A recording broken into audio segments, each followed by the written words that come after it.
palabra de Dios contenida en este libro es la verdad que acepto creer, la enseñanza que me comprometo a seguir y es la esperanza que me atrevo a confesar.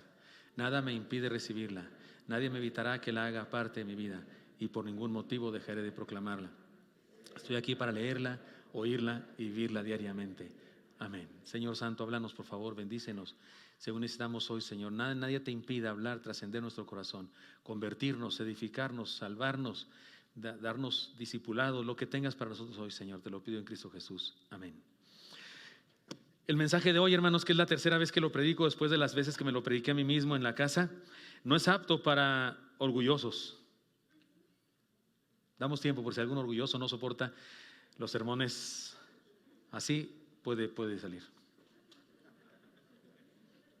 Bueno, sobre su cabeza recaiga. No es apto para orgullosos, para soberbios. Nuestra serie se llama La visita esperada. Esa es la cuarta parte. Estudiaremos el penúltimo versículo del Benedictus, el canto de Zacarías. El 24 de diciembre estudiaremos el antepenúltimo.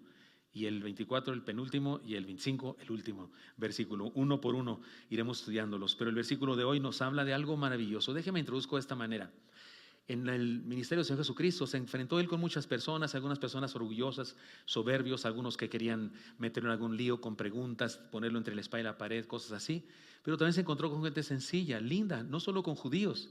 Él sanó a muchas personas judías, definitivamente habló más con judíos que con otras personas, pero también se enfrentó con personas no judías, gentiles, incluso una media judía, medio revuelta ahí con otro, la samaritana, y también habló con la mujer sirofenicia, y un día habló con un centurión romano, absolutamente gentil, cero judío. El centurión romano tenía un criado que estaba enfermo y le pedía a Jesús que lo sanara. Parece que era un buen hombre, incluso a un empleado, un esclavo que tenía, lo amaba y se preocupaba por él. Y entonces Jesús le dice, sí, vamos a tu casa. Y el hombre le dice, no vayas a mi casa. Y sorprendió a Jesús la fe de ese hombre porque este hombre le dijo, yo tengo autoridad sobre otras personas. Era un centurión, era jefe de 100 soldados, centurión. Le dijo, yo tengo autoridad y le digo a este va y ve, haz esto y lo hace. Y también soy hombre bajo autoridad.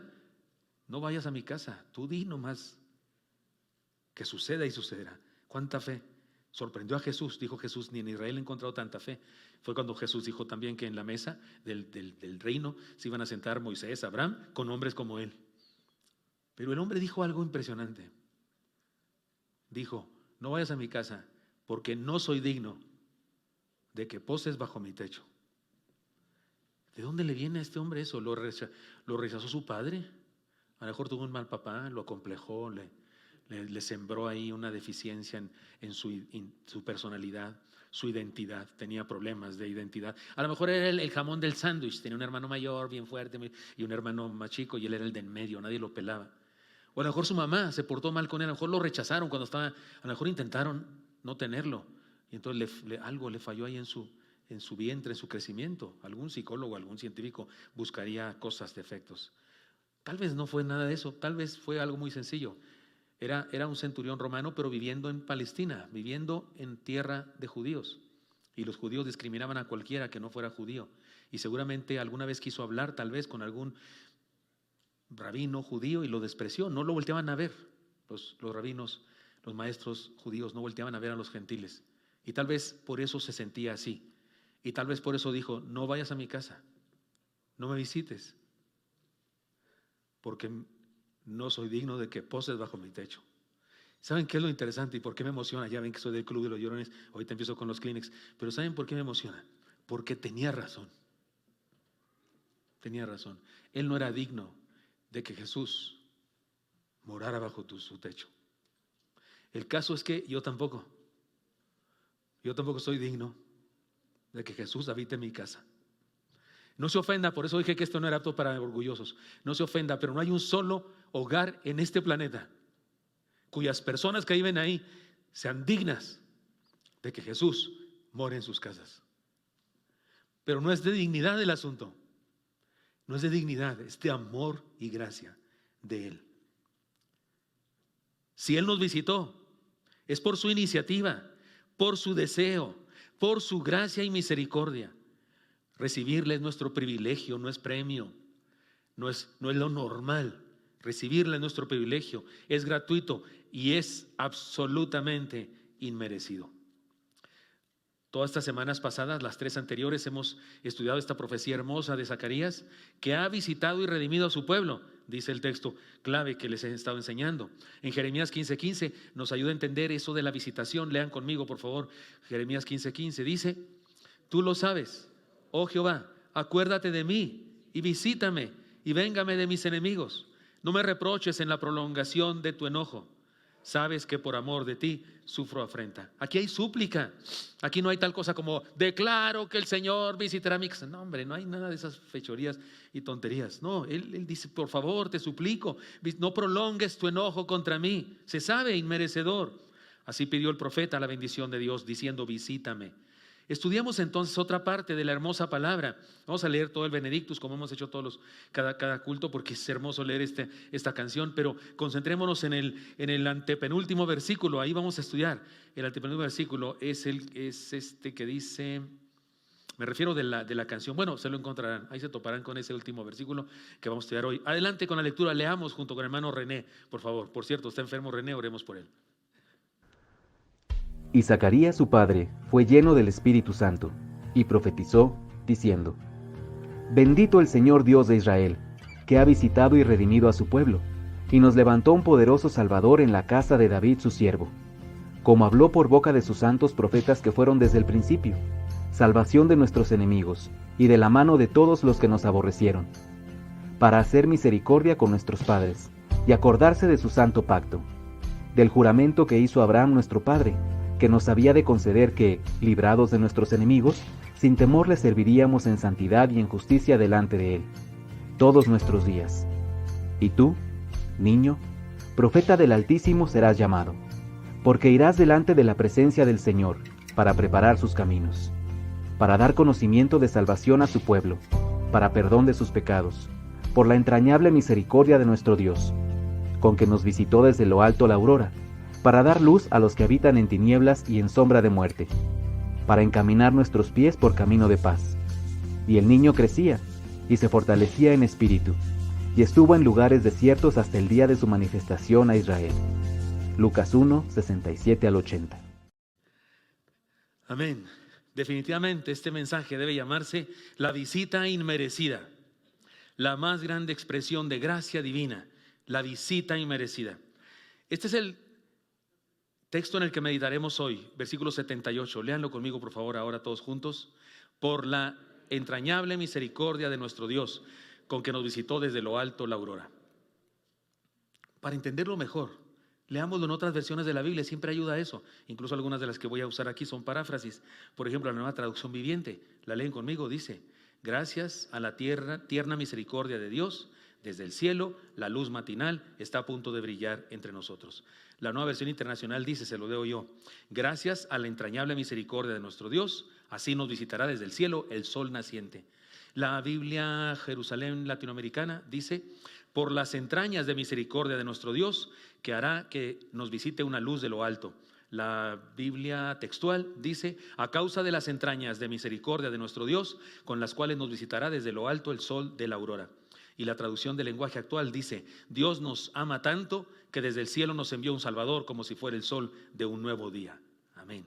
Ya lo entendimos mejor, ¿verdad? Pero hay más cosas que decir. Miren, he aquí en este versículo 78 del Benedictus, capítulo 1 de Lucas, he aquí una profunda revelación que nos confronta con la única razón posible de la visitación del Señor. Hay una única, sola razón posible. No es mi pino de Navidad que está muy bonito. No es el pavo de la pastora que está muy rico y Dios dice: no, tengo que ir a visitarlos porque ahí el pavo está. No es nuestro comportamiento ni nuestra belleza interna, externa o lo que sea, o a pesar de nuestra fealdad. No hay nada en nosotros que le haga ir ni nada que le impida ir. La única razón, según este versículo en resumen, es la compasión de Dios. Punto. La compasión de Dios. Sus entrañas, su entraña de consolación es como se podría traducir aquí. Ahora, además de la idea de la visitación, que es la idea central de todos estos sermones, hay dos ideas aquí importantes. El versículo se divide en dos partes: la entrañable misericordia de nuestro Dios y la aurora que nos visitó desde lo alto. Esas dos cosas son la esencia de este versículo y dice muchas cosas importantes. Vayamos a estudiarlas. Primera de ellas, su visita acerca su tierna compasión divina a nuestra miseria humana. Este versículo pone así como dos columnas: Dios y su grandeza, Dios y su estado de perfección, y nosotros y nuestra miseria. Perdonen que diga eso. Por eso advertí que este sermón era no apto para orgullosos, que no les gustan las ideas que dice la Biblia con respecto a quién somos. Por un lado está la grandeza de la compasión de Dios, y por otro lado está nuestra miseria humana. En la primera parte del versículo dice: por la entrañable misericordia de nuestro Dios. Solo en eso me concentraré ahora. En el contexto histórico de la palabra, que se traduce entrañable misericordia, son dos palabras, es igual que nuestro contexto. Eso de entraña es para hablar de un sentimiento profundo, ¿no?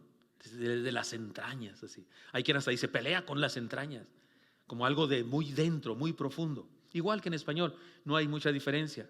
De ahí viene la palabra entrañable, aunque en el griego no dice entrañable, porque no existía todavía esa derivación de la palabra entraña.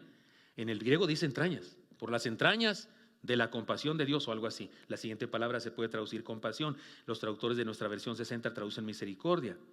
Entonces esta palabra entraña, seguida de la palabra misericordia, cuya traducción también puede ser compasión o piedad, nos habla de un sentimiento profundo, lleno de ternura de parte de Dios. Ahora bien, debo decirles que la palabra griega que se traduce a la palabra castellana misericordia, la palabra griega, la que aparece en el texto, habla de la actitud o el sentimiento de un ser humano respecto a una persona en desventaja, en carencias, en pena y dolor.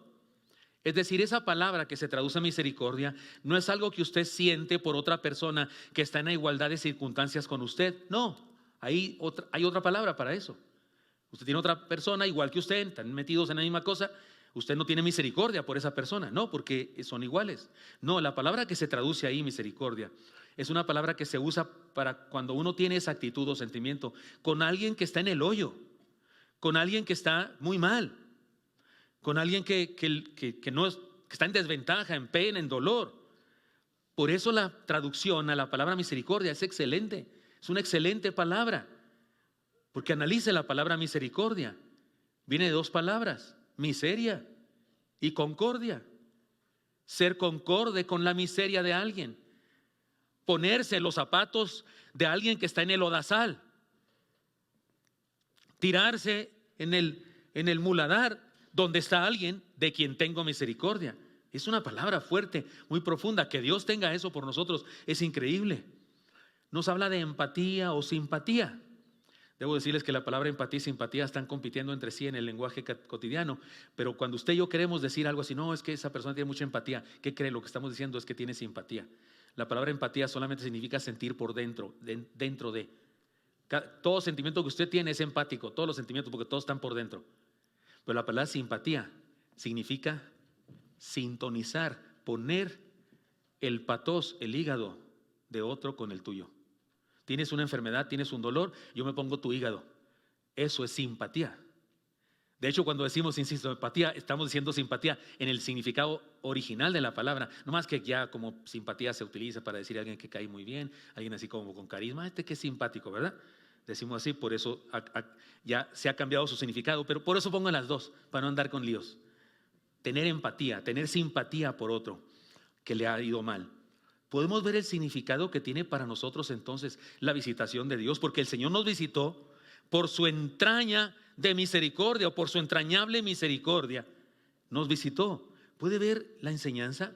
Hermanos míos, la razón de su visita es nuestra propia miseria. La razón de su visita es nuestra propia miseria. Si no estuviéramos en miseria, no tendría que visitarnos. Por eso cuidado con el orgullo, porque me dicen a mí personas, no, pastores, cuando predico a algunas personas, algunos parientes de algunos de ustedes o lo que sea, o les escribo, viene una cita y algunas personas me dicen, es que ¿qué voy a hacer yo con Dios? Si toda la vida me he portado mal, si estoy lleno de vicios, si toda la vida he estado lejos de Él, mi abuelita me decía y yo sabía que hay un Dios, pero le he dado la espalda y ahora regresar a Él, no, hombre, ¿cómo cree que me va a hacer caso? ¿Cómo cree que me va a escuchar mis oraciones? Le digo, por eso, por lo que usted me está diciendo. Él a eso vino, a la miseria del ser humano. Si usted me dijera, no necesito a Dios, no necesito a Dios, yo estoy bien, yo soy una buena persona, me comporto correctamente, soy una persona educada, tengo valores. Si usted me dice eso, tiene razón, a usted no lo va a visitar nadie. Pero precisamente porque usted está en la miseria y se da cuenta de eso y lo reconoce, es que Dios quiere visitarlo. ¿Podemos entender eso? La razón de su visita es nuestra propia miseria. No vino a visitarnos porque nos necesitaba, sino porque nos amaba. De repente andamos por ahí, hasta algunos compositores de la farándula neocarismática ponen frases así muy románticas respecto a Dios. Hay una que es lo que sigue, les explico. No nos buscó, Dios no nos buscó porque no podía vivir sin nosotros. Eso es mentira. Hay gente que pone esa frase en sus canciones, que no, es que Dios no se imaginaba el cielo sin ti, no podía vivir sin ti. Perdóneme, Dios tenía viviendo toda la eternidad sin mí. Porque Él es desde antes que usted y yo fuéramos, ¿cierto o no es cierto? Yo digo que le iría mejor si no nos hubiera creado. Sin nosotros, tanta lata que le damos, ¿no es cierto? Es más, tanta lata le damos que tuvo que hacerse un hombre para morir por nosotros.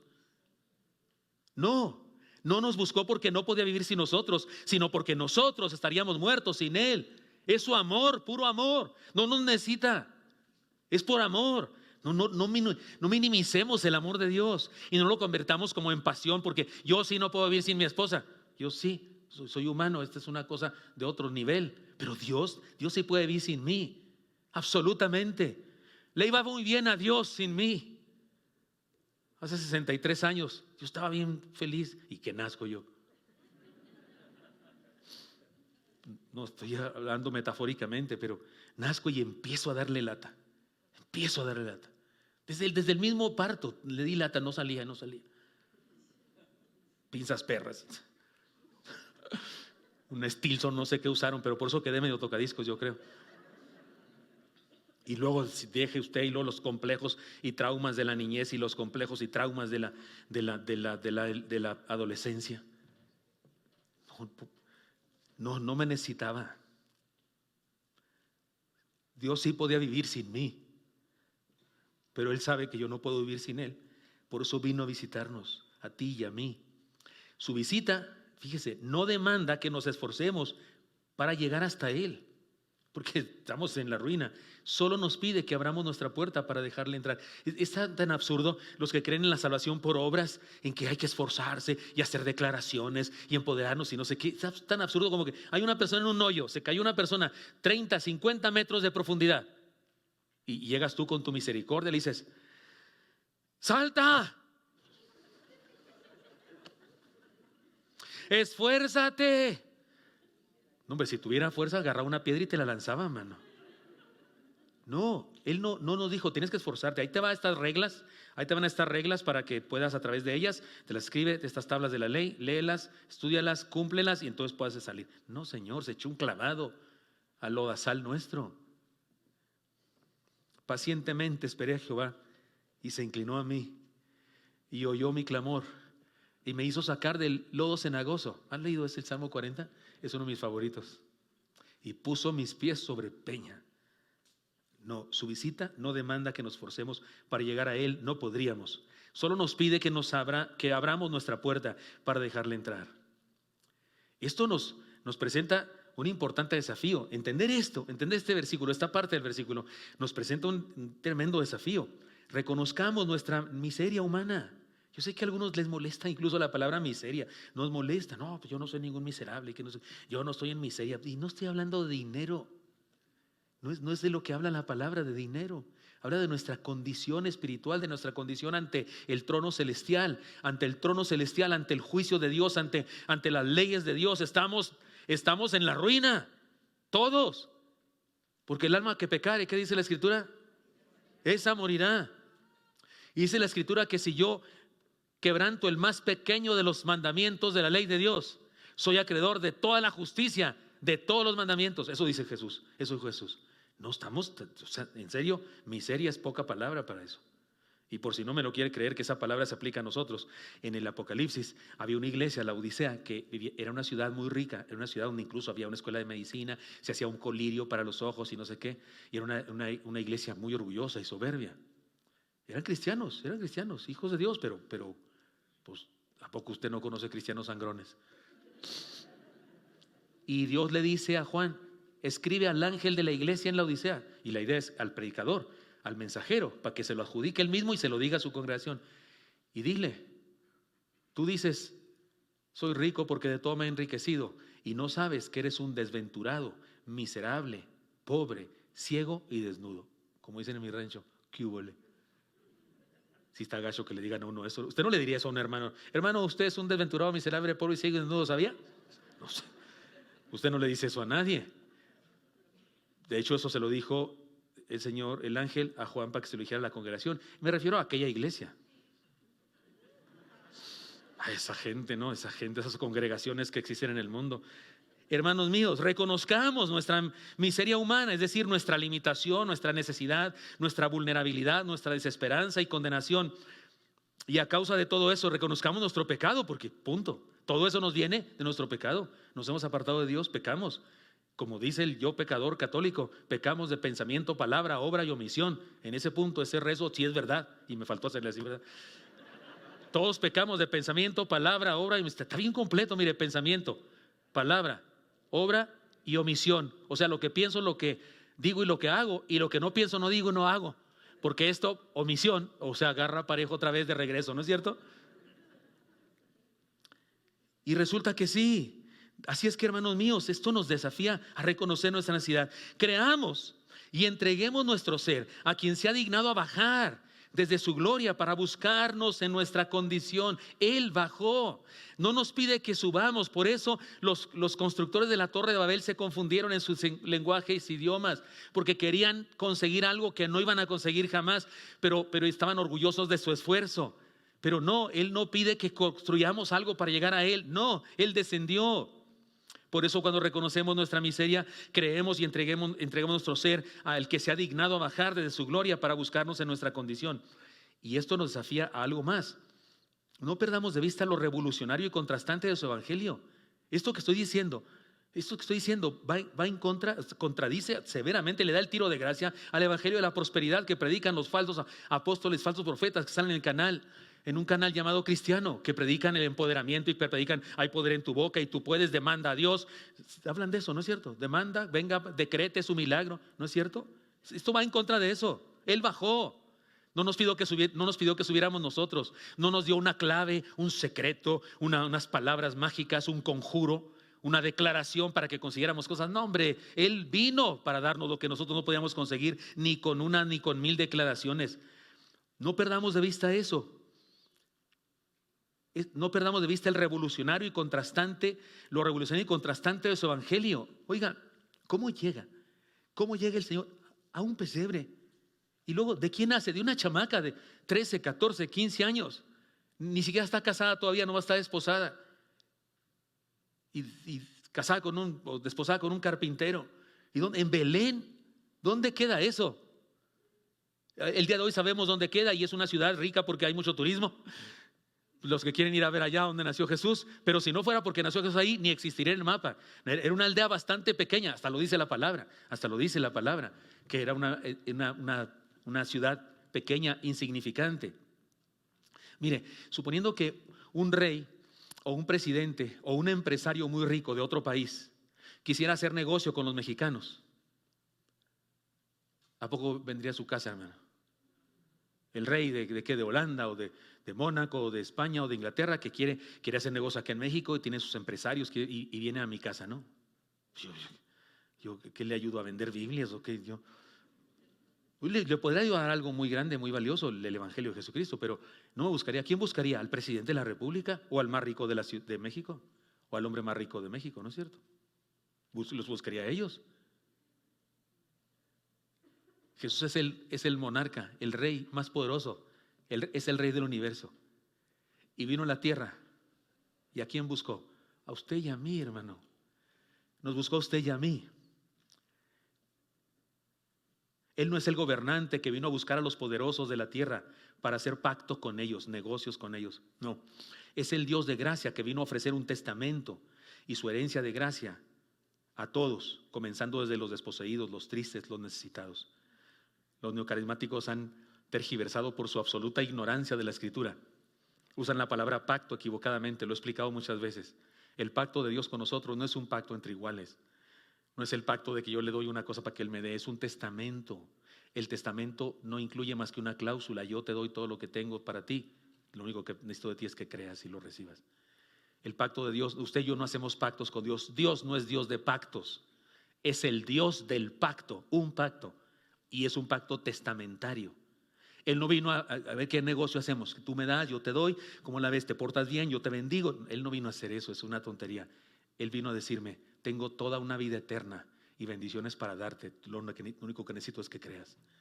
Lo único que necesito es que lo aceptes. Porque los testamentos, lo dijimos la semana pasada, se pueden aceptar o repudiar. Tienes que firmar, de hecho, que lo aceptas.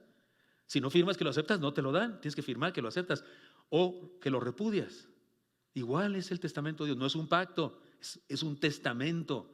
Y lo ofrece a los desposeídos, a los tristes, a los necesitados, y de ahí para arriba, a todos, también a los ricos, también a los poderosos les ofrece su testamento, también.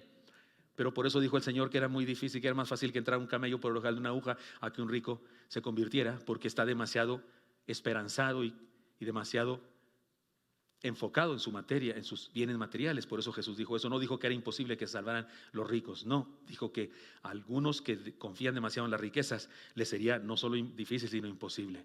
Su evangelio no es el que predican los que hablan de prosperidad, dejar de sufrir, empoderarse y hacer concesiones con el mundo para lograrlo. No, Señor. Sé de iglesias que en la fiesta navideña o en sus actividades cantan música del mundo. Debo decirles que yo no tengo mucho problema con la música del mundo, ¿eh? Hay canciones inconversas que me gustan más que algunas canciones de algunos cristianos. No tengo problema con que escuchemos música no cristiana, me refiero música y música de amor, ¿no? ¿Nunca le ha cantado usted, hermano, a su esposa 3 regalos? O ¿cómo han pasado los años? En nuestro caso bastantes, ¿verdad? Mi vida, 40. No está mal hacer eso, pero en el culto, ¿para qué? Pero en una actividad cristiana, pero como para qué, si eso andamos escuchando allá arriba, cuando vienen acá, pues que escuchen lo de acá, que andamos mezclando el mundo con... Pero hay gente que hace concesiones con el mundo, ¿sí? Y predica un evangelio de prosperidad y no sé qué, tantas cosas. No, su evangelio no es ese. Jesús no es ese evangelio. Su evangelio es el milagro de su amor, que nos encuentra ahí donde estamos y nos capacita para vivir en contentamiento en cualquier circunstancia, ahí donde estamos, en nuestro hoyo, en nuestro charco, en donde sea, o en nuestra oficina lujosa, ahí donde estamos. No le importa lo que hay alrededor, ahí donde estamos. Nos salva, nos llama y nos capacita para ser felices, con o sin eso que tenemos o que no tenemos. Su evangelio es la riqueza verdadera de una vida plena, satisfecha por razones más sublimes que las materiales, porque discúlpeme, hay razones más sublimes que las materiales.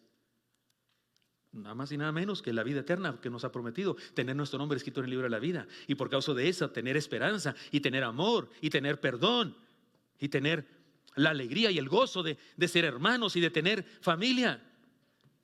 Mi esposa y yo estamos cumpliendo 40 años de matrimonio. Al rato les digo algo más al respecto, pero tuvimos ayer un regalo anticipado. Iba a llegar a las 2 de la tarde, pero no llegó porque se atrasó el avión. Y entonces llegó como a las 4 y feria, a las 5. Nosotros estábamos predicando en el congreso de Más 30. No pudimos ver cuando llegó a la casa, pero hubo por ahí un break para irnos a cenar. Y entonces mi esposa y yo nos fuimos a la casa y fuimos a abrir nuestro regalo, nuestro nieto, 11 años. Grité yo cuando entré a la puerta: ¿hay alguien aquí? ¿Quién vino a visitarnos? Y de repente escuché unos pasos así mi nieto es un indio chihuahuense, porque en cuanto entra a la casa se quita los zapatos y los calcetines. Y anda descalzo, toda la vida anda descalzo. En nuestra casa adentro nunca anda con zapatos. Siempre anda descalzo. Y aquí hace frío, pero él dice que en Chihuahua está más frío, que aquí le da calor. Y oía los pasitos, así planchas, ¿sí? Ya ve cómo se oyen los pies descalzos, se oyen diferente que los zapatos, ¿no es cierto? Y se ve el cacheteo por toda la escalera, corriendo, y luego se me lanza encima. Yo muy creyente que lo iba a poder todo, pero porque está más pesado que antes. Me da una serie de besos, después va con mi esposa. No nos trajo ni un peso, ¿verdad? Lana no nos trajo, ¿verdad? Creo que tortillas y queso trajo, pero no nos trajo dinero. Nomás él. Estoy hablando en broma. Me siento millonario. y me siento millonario por razones más sublimes que el dinero. ¿Estoy hablando claro? La esperanza, el amor, la fe, esas cosas que Dios nos da. Proclamemos su visitación como una hazaña divina, no como una hazaña humana. Nosotros ni le buscamos ni lo podíamos alcanzar, pero Él bajó porque tuvo misericordia. Y ojo, si usted está pensando y está a punto de levantar la mano para decirme, pastor, yo sí le busqué, yo me fui al internet a ver dónde se predica la palabra. Es más, vine a la iglesia, busqué dónde se reúnen esos y busqué y fui. Le pregunté a una amiga que me dijera, y usted piensa que usted buscó a Dios, discúlpeme, antes que usted naciera, Dios ya la andaba buscando. Dios ya la andaba buscando. ¿Y quién cree que puso en su corazón ese deseo de buscarle y encontrarse? ¿Quién cree que lo puso? El Espíritu Santo de Dios. Jesucristo dijo, nadie viene a mí si no le fuere dado por el Padre. Punto, se acabó. Palabras de Jesús. Nosotros ni le buscamos, ni lo podíamos encontrar. Él nos buscó y puso en nosotros ese deseo, esa necesidad, y Él nos encontró a nosotros. Él es el protagonista, hermano. No hablemos de una hazaña humana, hablemos de la hazaña divina. Proclamemos su visitación como una hazaña divina y no como una hazaña humana. Nosotros ni le buscamos ni le podemos alcanzar, pero Él bajó porque tuvo misericordia. Es lo que dice, con su entraña de compasión. Experimentemos y disfrutemos su entrañable misericordia y entonces sí podemos decir, ¡feliz visitación! ¡Feliz visitación! Gracias. Están más despiertos que los de las 10. O tal vez es que ya se acabó el partido. Pero hay una segunda cosa que dice el pasaje. Su visita acerca su luz divina a nuestras tinieblas mundanas. Primero dijimos que su visita acerca su tierna misericordia o su tierna compasión a nuestra miseria humana. Ahora decimos su visita acerca su luz divina a nuestras tinieblas mundanas. La siguiente parte del texto dice, con que nos visitó desde lo alto la aurora. Los eruditos dicen que es difícil de interpretar este pasaje. Creo que la razón por qué les parece difícil es porque la gramática en el idioma original parecería como que esta aurora es Juan. Porque este canto, el Benedictus, habla de Juan, acuérdese usted de eso. Es Zacarías diciendo lo que el ángel le dijo respecto a su hijo que le iban a hacer, Juan el Bautista. Es que el canto habla de Juan. Pero al hablar de Juan y de cuál es su ministerio, es que se habla de Jesús también. Y por eso los eruditos dicen, está difícil aquí, no entendemos, no sé qué. Pero bueno, yo les propongo a ustedes que estudiemos el asunto, a lo mejor nosotros sí lo entendemos. La palabra griega es la palabra anatole o anatolé. Significa oriente, punto, significa oriente igual que en español. ¿Y sabe qué significa oriente? Lo contrario de poniente. ¿Qué es el poniente, hermanos? Donde se pone el sol. ¿Sabe qué es oriente? Donde se levanta el sol. De hecho, las raíces originales de la palabra oriente, igual que de la palabra anatolé, del griego, significa levantarse, acto de levantarse. Entonces habla del sol levantándose. Viene de ese concepto. Y ustedes y yo podemos ver en el horizonte. Aquí no hay horizonte en México, porque usted voltea al horizonte, se le atraviesa un semáforo, ¿no es cierto? O un edificio, pero donde hay horizonte que se puede ver, entonces se puede ver el sol levantándose. Ese es el oriente. El diccionario define la palabra aurora, esta que en el texto aparece como oriente, de la siguiente manera: la luz sonrojada que procede inmediatamente a la salida del sol. Si usted y yo tuviéramos la posibilidad de estar en un lugar donde está la playa, el mar, y es el oriente ahí, y va a surgir el mar, se ve un espectáculo hermoso, porque el mar empieza a ponerse de color, ¿no es cierto? ¿Ha ido usted alguna vez a un lugar así? Y esa luz sonrojada no es el sol todavía, no, es el reflejo del sol que empieza a verse los destellos, pero todavía no es el sol. Al rato ya sube el sol. A eso se le llama la aurora. El concepto se usa también para hablar del principio o los principios de algo, de una cosa. En la aurora de nuestro amor o en la aurora de nuestra vida, o sea, cuando comenzaba algo así, ¿no? Un niño en el vientre es como la aurora de un ser humano. O sea, sabemos que está ahí porque hace ruidos y molesta mucho, pero todavía no nace, todavía no está aquí. Pero ya sabemos que hay y que va a salir. Es el principio de algo. Si aplicamos esto a Juan, que es lo que a algunos eruditos les parece peligroso, si aplicamos esto a Juan, de quien precisamente habla la profecía, el Benedictus, si lo entendemos, este asunto de la aurora en relación a su ministerio de Juan, si entendemos esto de la aurora en relación a la proclamación de Juan, al anuncio de la llegada del Mesías, entonces está clara la idea. Juan, con su predicación profética, hizo ver la aurora, es decir, el resplandor del sol naciente. Juan no era el sol, pero nos anunció su llegada. Digamos que nos hizo una aurora. ¿Sí estoy hablando claro? No está tan grave, ¿verdad? ¿No le parece herejía a usted? Porque Juan no es el sol. Juan solamente es alguien que profetizó que venía, y eso fue como una aurora, fue como un relámpago, como un destello de luz que nos decía que venía. Recordemos esta palabra que nos ayuda a entender esto. Malaquías 4:2, lo leen conmigo por favor, está en la pantalla. Mas a vosotros, los que teméis mi nombre, nacerá el sol de justicia, y en sus alas traerá salvación, y saldréis y saltaréis como becerros de la manada. Qué lindo. Y no sé si usted alguna vez ha estado en un rancho. Yo sí soy de Rancho Grande, Chihuahua, y eso de los becerros saltando, sí es hermoso. Los chivitos también, y los becerros, los de vaca me refiero, es hermoso verlos felices, no les duele nada, no saben nada del mundial, ni de las crisis, ni de las pandemias, y entonces saltan por ignorancia, con alegría, ¿no es cierto? Esta revelación del Señor por medio de Zacarías, el Benedicto que estamos estudiando, y su hermosa canción es el cumplimiento de las profecías del Antiguo Testamento. Podemos analizar una de ellas dada por un profeta muy extraño, porque esto que dice aquí, esto de la aurora y el sol que nacería, aparece en diferentes profecías del Antiguo Testamento, como la que ya leímos del sol de justicia, pero hay una muy particular que se parece mucho.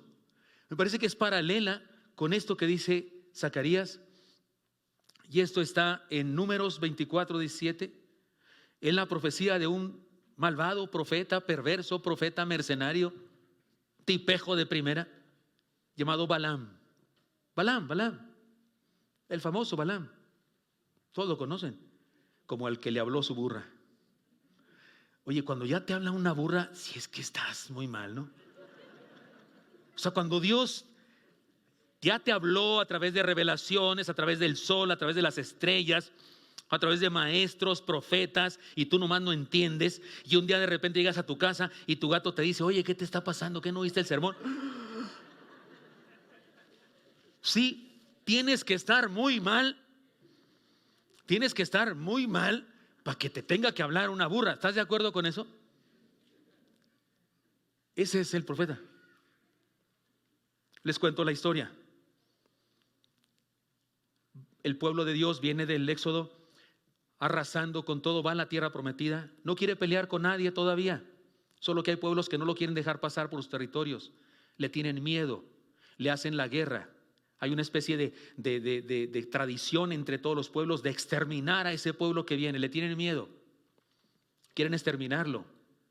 Y viene y resulta que Balac, hijo de Zippor, rey de Moab, decide, por su temor, por su miedo, que es lo que lo movía, decide contratar a Balaam, porque Balaam por alguna razón es un profeta raro, es un profeta no autorizado, digámoslo así, pero sí es profeta, porque resulta que lo que dice se cumple, no porque tenga poder en su palabra, sino porque por alguna razón tiene discernimiento y sabe lo que Dios quiere que diga, y solo dice lo que Dios quiere que diga, y pues como lo que dice lo que Dios quiere que diga es la verdad, y entonces se cumple. Y entonces Barak, el hijo de Zippor, rey de Moab, decide contratarlo, pagándole, es decir, cobra por sus servicios, es un mercenario, y le da bueyes y leña y ayudantes para que en un cerro, mientras ve al pueblo de Dios pasar allá abajo, así se ven pequeñitos por supuesto, allá en el valle, y él está acá en el cerro para que desde ahí haga holocausto a Dios y luego los maldiga. Pero Balaam no los maldice, dice palabras de bendición. Jehová te bendiga, Israel, sigue caminando y Dios va contigo. Y le dice: espérate, te contraté para que lo maldigas, no para que lo bendigas. Dice: pues que eso me salió porque es lo que me dijo Dios.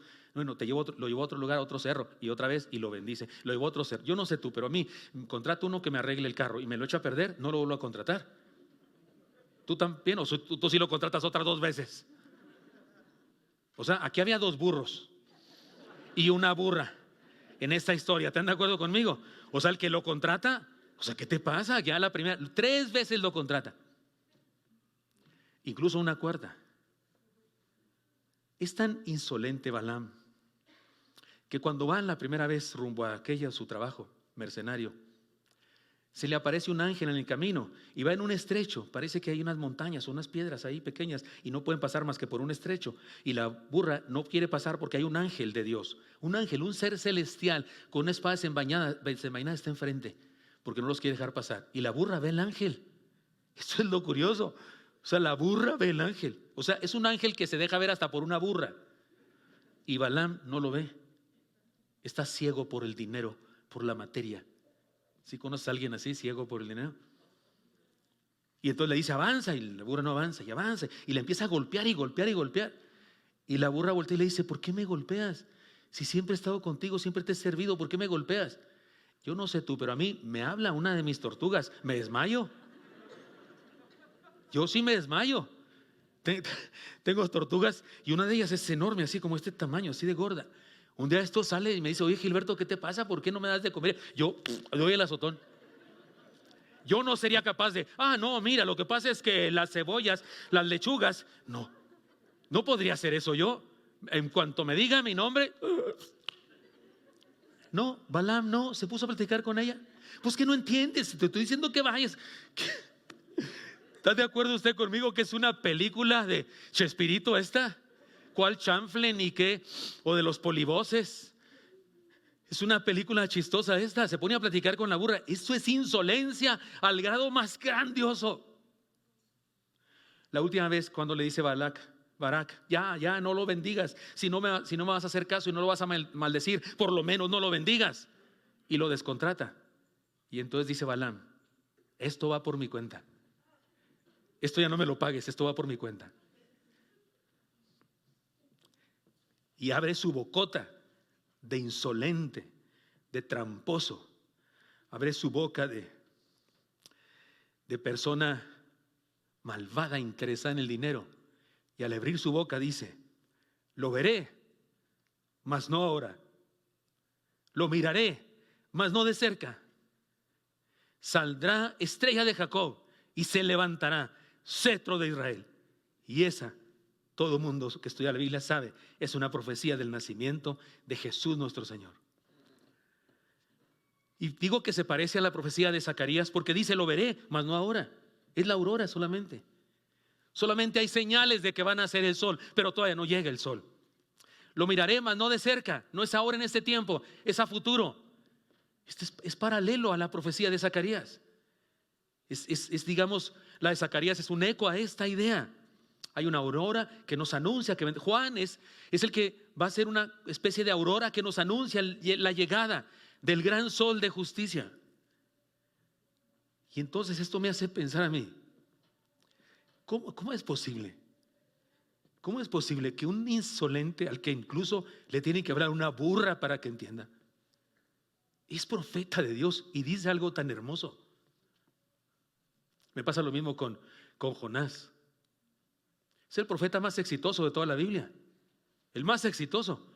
Cuando predicó su sermón de a 20 centavos, se convirtieron todos. Todo Nínive se convirtió. ¿Se acuerdan ustedes de eso?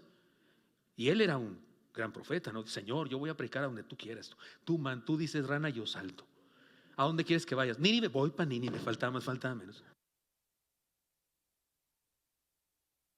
¿Así le hizo, hermanos? ¿Así le hizo? No. Ve a Nínive. No, Nínive, no, hombre, yo ni loco, no, hombre. Los ninivitas son horribles, gente horrible, no, hombre. No voy para nada. Se fue, el tipo agarró para otro lado, para Tarsis, para el otro extremo. Lo mandaron a Yucatán y se fue para Tijuana, así de grave. Se lo tuvo que tragar un gran pez y lo vomitó en las playas de Nínive. Y predica su sermón de 20 centavos, 7 palabras. Jehová destruirá hoy la ciudad en 40 días. Y se convierten todos. Y luego se sienta a ver la destrucción y nomás no se habla. Señor, ya es hora, destrúyelos. Dales con todo, Señor. Te cuento, 10, 9, 8. Y nunca pasó la destrucción y está todo enojado haciendo la bilis. Yo digo, ¿cómo, Señor? ¿Cómo, Señor, escoges ese tipo de gente, Señor? ¿Qué te pasa? ¿No hay gente mejor? Me emociona porque resulta que es el estilo de Dios. Sí, me escogió a mí, fíjese. Ya lo he dicho, yo no me hubiera escogido a mí mismo. Me escogió a mí. no te ofendas, pero te escogió a ti también. ¿Crees que nos escogió por buenos? ¿Crees que nos escogió? Él nos dio su luz de su aurora que nos anunciaba que venía para darnos luz en nuestras tinieblas. De hecho, la razón por la que nos dio su luz es porque tú y yo estábamos en tinieblas. Así es que no hay mérito humano, no es cuestión de nosotros, es cuestión de Él. Su luz nos permite ver en medio del odio del mundo la bondad del Señor. Él usó a un profeta malvado para dar una bendición a su pueblo. Había confabulados ahí para destruir a Israel, otros pueblos también empeñados en exterminar a aquel pueblo. Le tenían miedo, sabían lo que le había hecho a los egipcios, sabían eso. Habían oído la historia del Mar Rojo abriéndose y tragándose a los egipcios, el imperio más poderoso de aquella época. O sea, ese chisme, esa historia, esa verdad que corría de boca en boca entre los pueblos, les daba temor de ese pueblo hebreo. Pero cuando los veían decían, no traen armas, no tienen carros para pelear, no tienen armas, usan asadones y sus herramientas de madera. Si tienen ovejas, son vulnerables, vamos a matarlos antes de que se llenen de poder. Si así como están, destruyeron Egipto, ¿qué nos irá a pasar? Y todos confabulados. Y en medio de esa maldad mundial se muestra la compasión, la bendición, la bondad de Dios. Podemos ver esa enseñanza aquí palpable en este pasaje, en esta historia, en este breve versículo de Zacarías. La visitación es el contraste del amor de Dios que se manifiesta aún en medio de odios, rencores, guerras de la humanidad. No sé cómo te ha ido a ti en la vida, en tu casa, cómo fue tu familia, si fueron muy en paz o un matrimonio, una familia disfuncional, o si todo era paz y ternura y todos se llevaban muy bien los hermanos. No sé cómo haya sido, pero si fue más o menos normal como la mayoría, donde hay problemas, dificultades, situaciones difíciles, carencias, corajes, tristezas, enemistades, necesidades de perdón que no se dan porque de repente no llega el perdón. Porque los seres humanos somos muy dados a batallar con el perdón. Se nos dificulta perdonar. Nos encanta que nos perdonen nuestras fechorías, pero se nos dificulta perdonar las de la otra persona.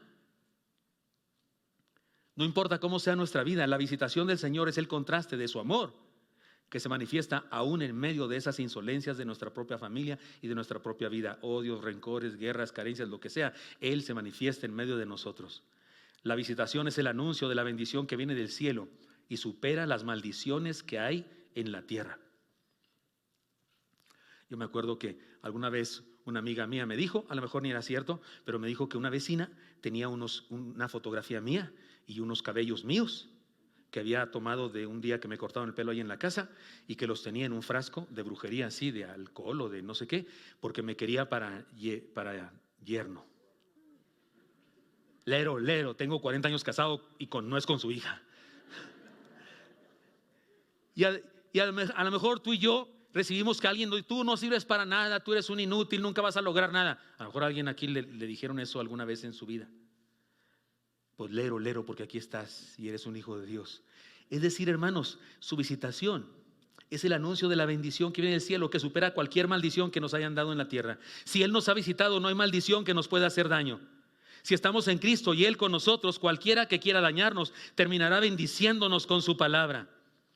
Así es que, hermano, no hagas caso a esos que no saben de la Biblia, que te dicen, no, lo que pasa es que tú estás muy pobre, estás muy enfermo, porque en tus antepasados debe haber alguna persona que hizo alguna fechoría muy grande, como practicó la brujería tu abuelita tal vez, o un antepasado tuyo mató a una persona, y entonces tú tienes una maldición generacional, debemos cancelar esa maldición generacional. Claro, mediante una lana que le tienes que dar como ofrenda, oran por ti, te ungen con aceite, hacen declaraciones tipo brujería, declaro, cancelada, cancelo, ato, cancelo y no sé qué. Sí. ¿Sí has visto esas faramayas? ¿Te las han hecho alguna vez? Algunos están así como que sí, pero no quiero decir. ¿Qué culpa tengo yo de que si mi abuelita fue bruja o no fue bruja? Yo todavía había nacido cuando ella hizo no sé qué cosa. ¿Qué culpa? La Biblia dice que es tiempo de que el que come las uvas agrias, o sea, las pasas, tengan la caries, la dentera. Pero no porque los padres comieron las uvas agrias, sus hijos van a nacer con caries. No, cada quien según lo que se coma. ¿Sí se explica la cosa? Eso dice en la Biblia. Entonces cuidado con esas insolencias de que no hay maldición que pueda contra nosotros. Si Dios me bendijo, si Él visitó mi casa, ¿cuál maldición? De nada. ¿De qué estamos hablando? Nada, Él está conmigo. Y que en esa casa vivió no sé quién y que hacían brujerías. Pues llegamos en el nombre del Señor y para afuera ratones, cucarachas y espíritus. Si a las cucarachas hay que ponerles algo, y a los ratones también, pero a los espíritus con la presencia del Señor, ¿qué van a poder contra Él? Dios, que no ha visto ahí en los evangelios usted cuando llegaba el Señor Jesucristo y los endemoniados hasta se hincaban ante Él y le decían: Hijo del Altísimo, que has venido a atormentarnos. ¿Se acuerdan de eso? Él es la bendición. Mayor es el que está en vosotros que el que está en el mundo, dice Juan. La luz de su visitación nos permite ver en medio de las amenazas el anuncio de victoria. Como dice su palabra, léanlo conmigo, es hermoso este texto. Que estamos atribulados en todo, mas no angustiados. En apuros, mas no desesperados. Perseguidos, mas no desamparados. Derribados, pero no destruidos. Me encanta este versículo. Me encanta. Porque yo sí he estado atribulado. Y sí he estado en apuros. Y sí he estado perseguido.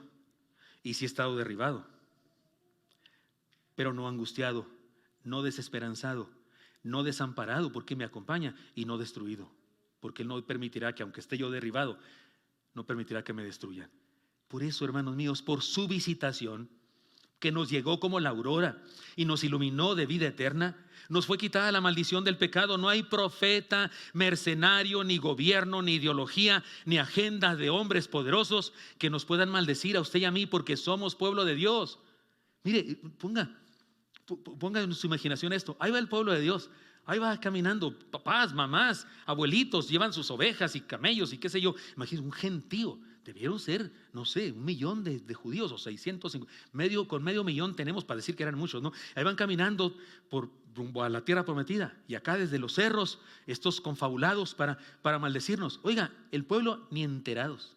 Imagínense una familia, no sé, Josafat y su esposa Rode, no, ese es griego, y su esposa Sara, van caminando, ¿no? Y sus hijos, y mamá, y la tierra prometida como es bien bonita, hijo, bien bonita, va a estar muy bonito donde vamos a llegar. Está bueno. Nadie va diciendo: mamá, y aquel profeta que nos está maldiciendo, que nadie decía eso, ni enterados estaban. Usted y yo hemos experimentado bendiciones de que Dios detiene algo contra nosotros y ni enterados estábamos. Ni cuenta nos dimos. Estoy seguro que miles de veces usted y yo hemos estado en peligro y Dios se ha encargado de obstaculizar a esa persona, mal, circunstancia o lo que sea. ¿Lo cree? Porque es Dios bueno, que en medio de la maldad se manifiesta a nosotros. Experimentemos.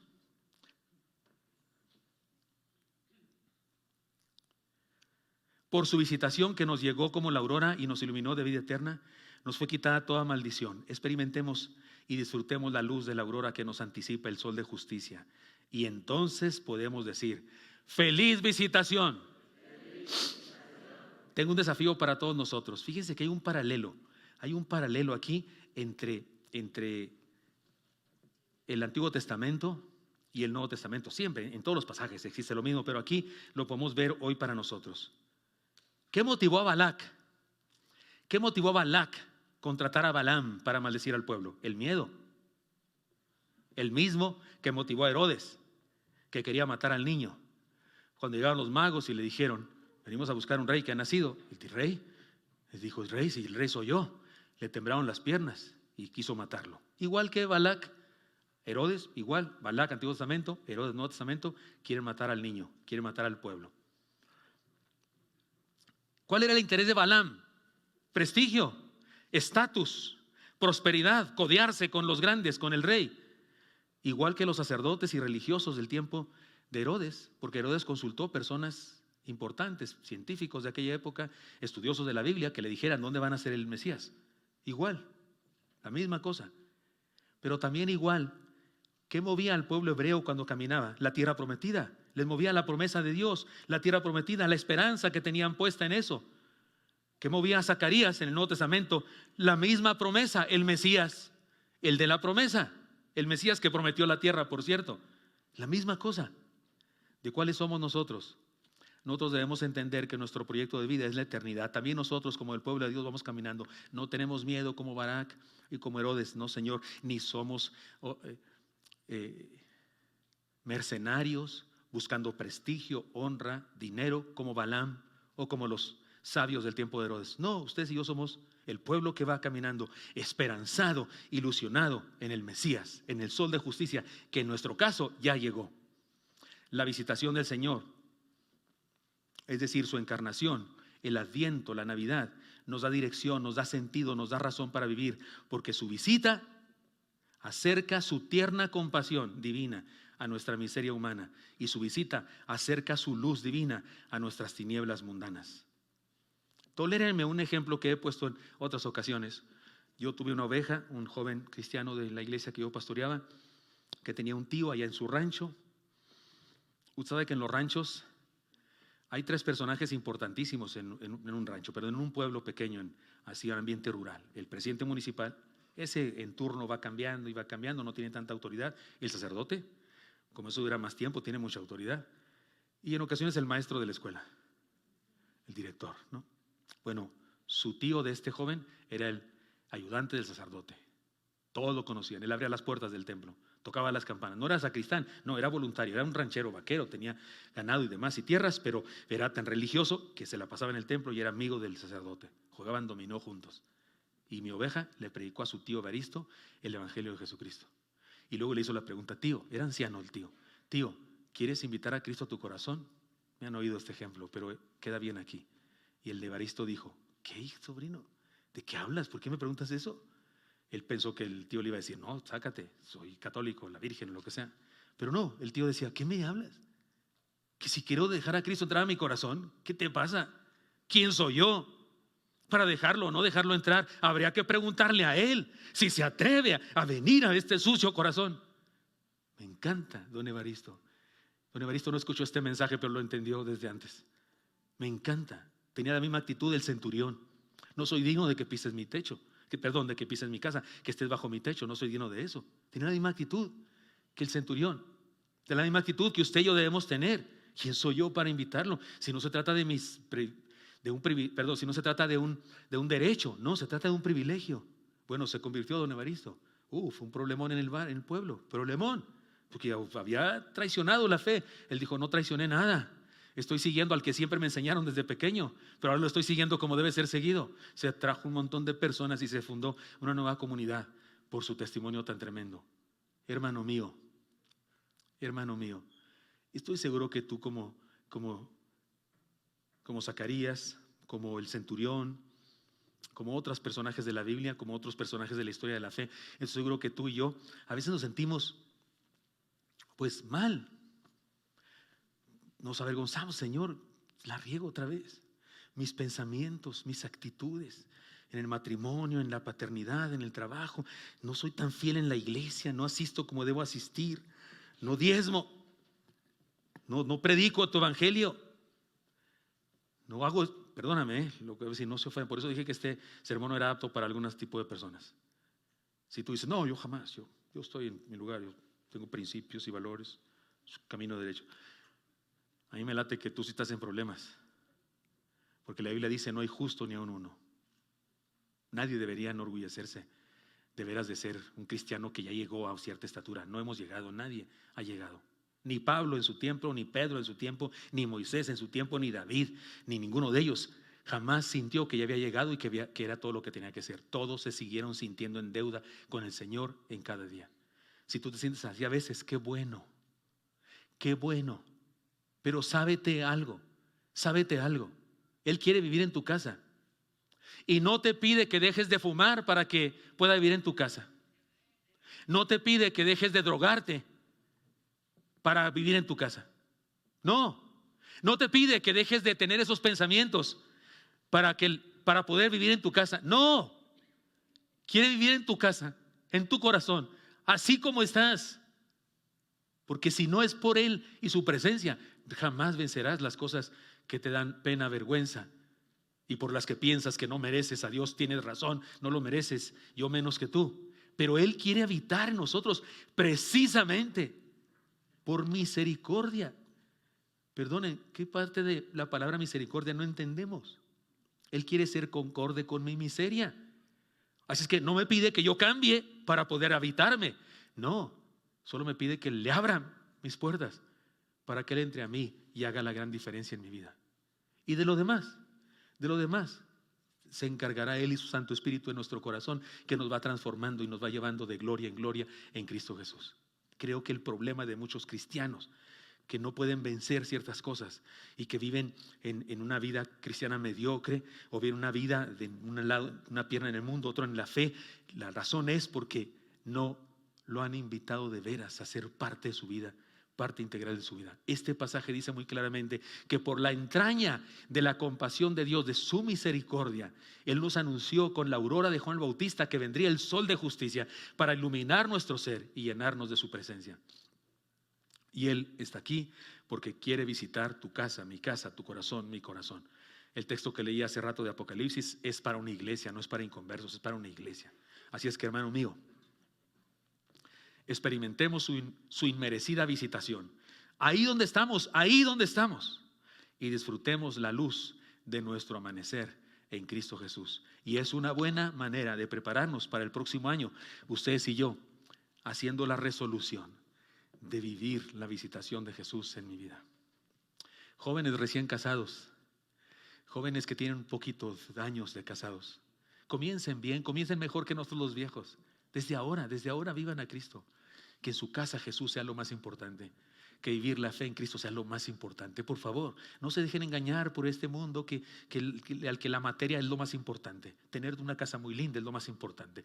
Competir con otros matrimonios que tienen una casa muy linda y unos adornos es lo más importante. Déjate de eso, hermano, y vive a Cristo. Que lo mejor que tengas en tu casa sea Cristo en tu vida, en tu propia vida y en la de tus hijos más adelante. Y los que ya somos viejos, pues comencemos ahora, si no lo hemos comenzado antes, y vivamos a Jesús, su visitación con todo el corazón. Y así, sí podremos decir, ¡feliz visitación! Señor Santo, te doy gracias porque me das permiso de compartir esta palabra con mis hermanos. Te pido, Dios, te pido que tu misericordia se manifieste en nuestro ser y nos inunde de tu presencia, en la de todos nosotros. Te lo pido en Cristo Jesús. Amén.